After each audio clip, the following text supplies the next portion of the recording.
What is up? I am Crypto Mason, and welcome back to the Crypto Mason YouTube channel. Shout out to the Gold Squad. We look for gold in every single aspect of our lives, and we always find it. Now, I am back today for another daily market update. Could not get one out yesterday as I was traveling to Banff in Calgary or Alberta. I'm in a castle right now, folks. I will show you right now where I'm at, and then we will get into the daily market update. If you don't follow me on Instagram, definitely something's wrong with you. But go follow me on IG right there, and you can see my whole journey. There's me in the car going to Banff. Right here's my hotel room. But look at this. I'm in a castle right now, folks. Look at that. So go check that out. We've also got Megan, if you guys know Meg BZK. She's also out here for the conference, the NFT Gathering Conference.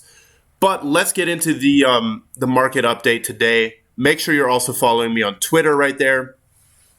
We have crawled back up, 1.92 trillion. As you can see, that trend line yesterday, it did break, right? Yesterday, we were below this trend line right here, but now we've shot way above it. Look at that. What is that? 3.63% in 4 hours for Bitcoin.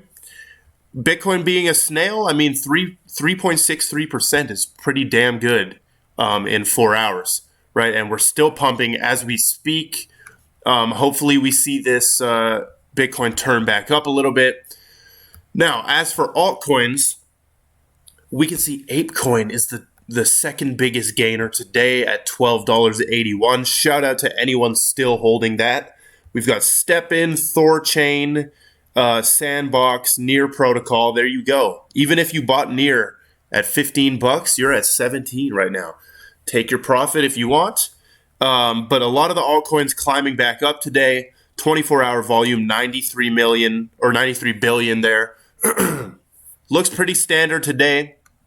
We have a crypto firm called Blockchain.com planning to IPO as soon as this year. So IPO season will be upon us soon, and that could actually start up the bull market again.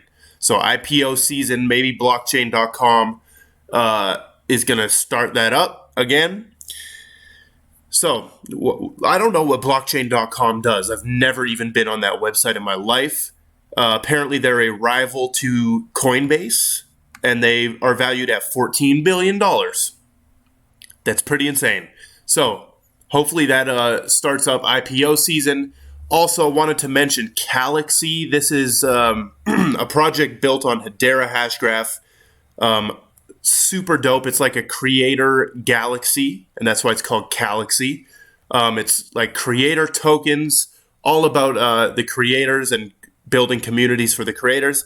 They have actually just minted or created their tokens. 1 billion, I believe. Yeah, the total supply is 1 billion. And here's the breakup of how they're splitting it up. You got 349 million to the treasury, 150 million to the team, 100 million. So it is heavy, decently heavy on like there's only, 255 million that's really going to be out there for us. If you're not a Galaxy Inc., if you're not part of the team, treasury is obviously the treasury. But this looks very cool. Make sure you guys check that out. I'm keeping my eyes on Galaxy. I've known about Galaxy for a while. We also have an interesting Hedera improvement proposal right here. So basically, this is wrapping Ethereum transaction bytes into a Hedera transaction. So the overall effect of this is it's going to make it easier for Ethereum devs to build on Hedera. Basically, apps can send ETH transactions to MetaMask. You sign it, and then you wrap it in a HBAR transaction and submit to HBAR to Hashgraph to execute. So this is very good, right? This is like makes it very easy for Ethereum devs to build on HBAR. You guys know, I had somebody asking me, what's the contract address for HBAR yesterday? because they wanted to add it to their MetaMask. It doesn't work like that, right? HBAR is not an Ethereum token. It's its entire, like, its own thing, right? Moving on, we have some. So the rest of this video actually is going to be regulation talk and lawsuit talk, because there's a lot of that going on. We have attorney John Deaton right here explaining that the SEC has much more to lose if Ripple wins on fair notice. So if you don't know what fair notice means, it's, did they have fair notice? Like, were they given like fair warning that what they were building and making and selling would be a security? Did they have fair notice, right? I argue that they did not, and Ripple argues that they did not, right? Because they let them run for like 8 years and didn't do anything. But the point here is, if we win this case on fair notice, that is infinitely better for all of crypto. We want to win this case on fair notice. And John Deaton breaks that down, why we want that. He says Ripple can win on a strict Howey test analysis, right? Actually, a worse option would just be to win through the Howey test. If they just win through the Howey test, that means the SEC has to start coming at a bunch more cryptos. If they win through fair notice, it actually applies to all of cryptos. So he says, view the fair notice defense as insurance. It's an issuance policy that kicks in if Ripple loses on a Howey application. Thus, I'm leaning on no settlement and a decision by the judge. So he's saying now that there will be no settlement and it will be a decision by the judge on Howey test or fair notice, right? And by focusing on a Howey analysis, Ripple removes the last bullet from the SEC's gun. Super interesting right there. We also have this clip from Digital Asset Investor. Just watch this. Okay, this clip should give the Ethereum founders nightmares. Watch this. This is Jay Clayton talking kind of in code about what's going to happen. Watch this. You are going to see similar companies not subject to the same scrutiny from a enforcement point of view. And it's just a matter of jurisdiction, bandwidth, and the like. There's no inherent unfairness in that. It's, who draws the attention, etc. And people who are, similarly situated, and one is subject to a regulatory action in some jurisdiction, and the other isn't. One who isn't, maybe getting a pass for the moment, doesn't mean they're going to get a pass over time. In fact, if you see someone who's a similar situated product, subject to an enforcement action, you better expect that may come for you.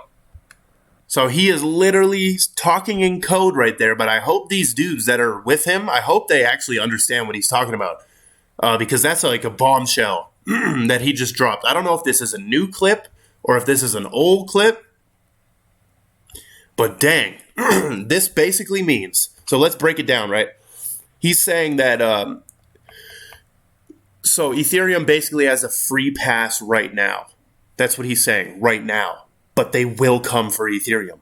That's essentially what he's saying. He said it indirectly, but he says you better believe that they just have a free pass now, and they will be coming for it. So that's pretty scary of Jay Clayton, because he's the one who started the Ripple lawsuit, right? And then he left the SEC right after. Super interesting right there. We have Layla Maiden right here with a nice clip from her interview with Sam Bankman-Fried, who's the founder of FTX, I believe. If he's CEO now, I'm not sure. But watch this. He says something it just blows my mind. Watch this. Let's say I'm holding crypto, all sorts of crypto. Dang, you might not be able to hear this. Hold on. And a big chunk of my portfolio of those cryptos turn out to be classified as securities. What is that? Oh, yeah, y'all can't hear that. Okay, damn. Well, basically, Layla right here says that what if a portion of my portfolio, my crypto portfolio, ends up being securities. What happens, right? And Sam Bankman-Fried right here of FTX says that he thinks it will end up like that, and he kind of wants it to, because he says security, being labeled a security, is actually a complement to the asset, right? So he thinks we'll end up there, and I had to comment on this, right? Making me log in. Damn, you can't even see my comment. But my response to this, he basically says, yeah, we're going to end up, some of these are going to be securities, or a lot of them, and we want that. But guess what, dude? First of all, the accredited investor thing might come into play there. And second of all, nobody is talking about security tokens. Nobody. If he thinks, damn, checking my browser? Come on. What is this? If he thinks that we're going to end up at securities, cryptos being securities, of course it's going to be security tokens, right? And something like INX, which is a regulated exchange for digital securities.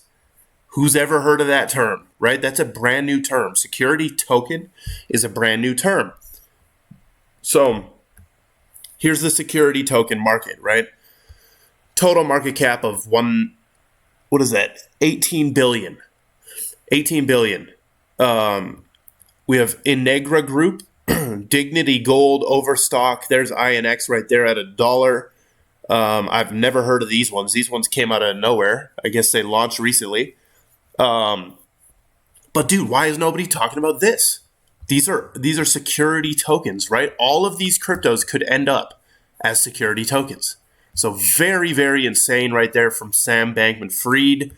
I was very surprised by his answer, but at the same time I wasn't, because FTX has definitely sold their soul. And they would love to see it get regulated in a bunch of securities and all that, right? So that is all we've got for the daily market update. Appreciate you all for watching. Make sure you're following on Instagram and Twitter so you stay up to date with what I'm doing. Also, check out the TikToks, of course. I love every single one of you, and goodbye.